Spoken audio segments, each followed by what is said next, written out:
ከሰሞኑ በተለያዩ ሶሻል ሚዲያዎች ላይ አነጋጋሪ ሆኖ የነበረው ጉዳይ ተወዳጁንና በብዙ ዝማሬዎች የተባረክንበትን 4 አልበሞችን ያደረሰንና አምስተኛው ደግሞ በቅርቡ እንደሚወጣ የሚጠበቀው የተወዳጁ ዘማሪ ኤፍሬም አለሙን በተመለከተ ብዙዎቻችን በመዝሙሮቹ ተባርከናል፣ ተጽናንተናል።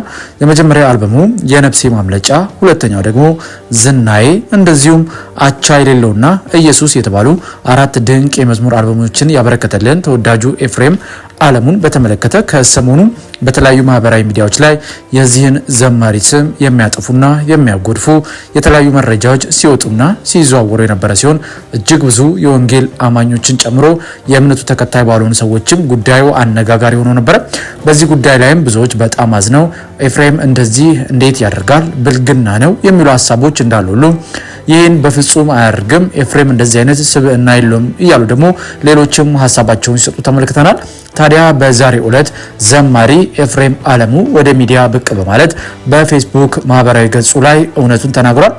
ታውቂዋለሽ በተሰኘና ከ19000 በላይ ሰብስክራይበርስ ባለው የቴሌግራም ግሩፕ ላይ የዚህ ወንድማችንን ፎቶ በመለጠፍ ኤፍሬም አለሙ ስሜታዊና በሃይማኖት ሽፋን ከተለያዩ ሴቶች ጋር መማገጥና መድረክ ላይ ሌላ በትክክለኛ ህይወቱ ደግሞ እንደዚህና እንደዚያ ነው እያሉ ሲከሱትና ብዙዎችም ሲቀባበሉት ነበረ።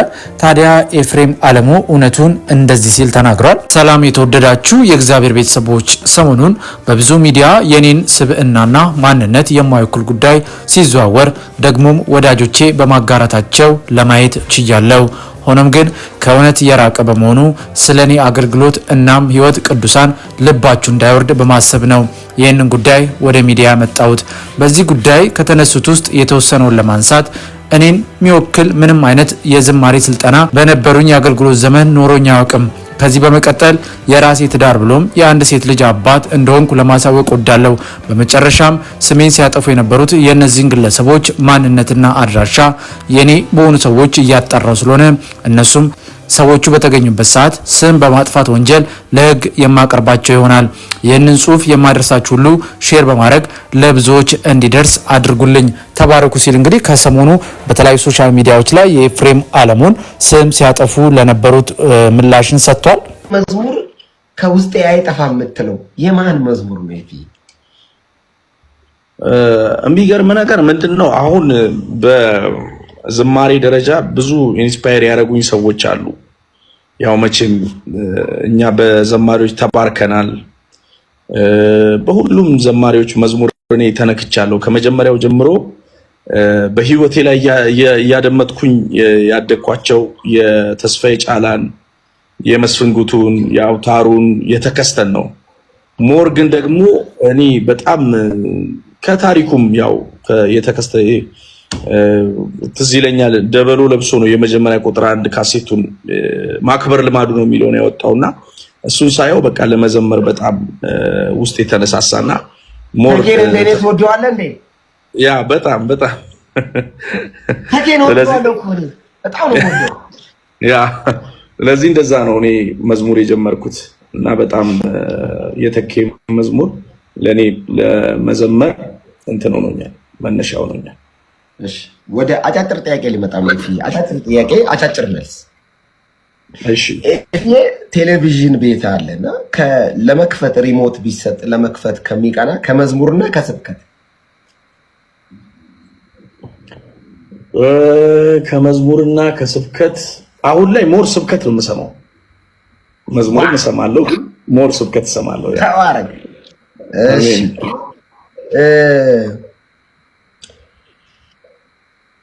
ካንተ ቤተክርስቲያን ቀጣይ ምን ትጠብቅ?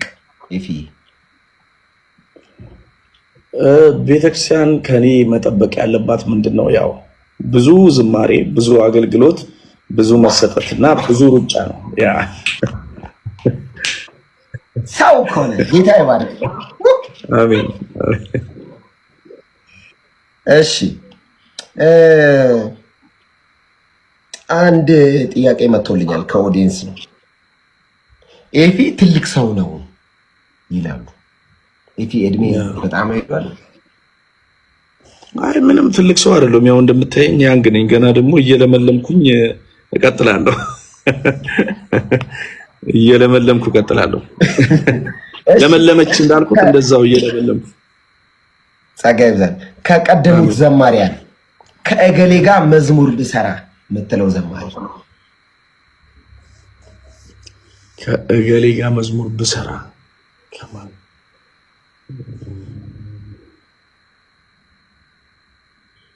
መዝሙር ብሰራ ደስ የሚለኝ ከእንዳለ ወልደ ጊዮርጊስ ጋር እንዳለ ቦሳ ነው። እሺ ቦሳ አጋዳለ ተወደዋለሁ እንዳለ ባይዘው እንዳለ ይመጣ።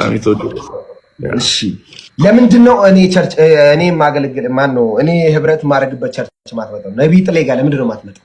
ጥያቄ ጠይቀኝ። የሚገርም ነገር ነብይ ጥሌ ጋር ትላንትና ተገናኝተናል።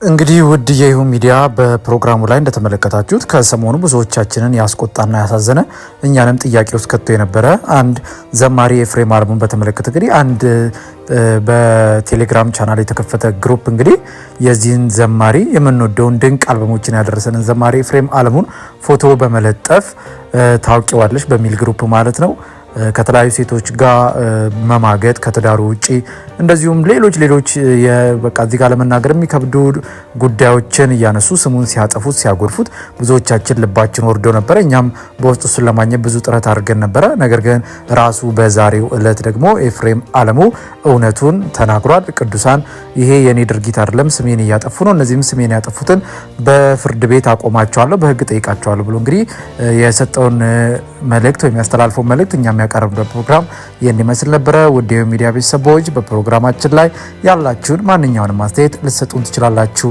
የምንለቃቸውን ቪዲዮዎች ላይክ እና ሼር በማድረግ ለሌሎች እንድንደርስ እንደዚሁም ቻናሉን ሰብስክራይብ በማድረግ ደግሞ የተለያዩ መንፈሳዊ ጉዳይ ላይ የተፈጠሩ ሁነቶችን የምትከታተሉበት ቻናል ነውና ሰብስክራይብ በማድረግ ቤተሰብ ሁኑ እያልን እናንተ ብትሰሟቸው ብታውቋቸው ያልናቸውን አዳዲስ መረጃዎች ለእናንተ ማቅረባችንን እንቀጥላለን።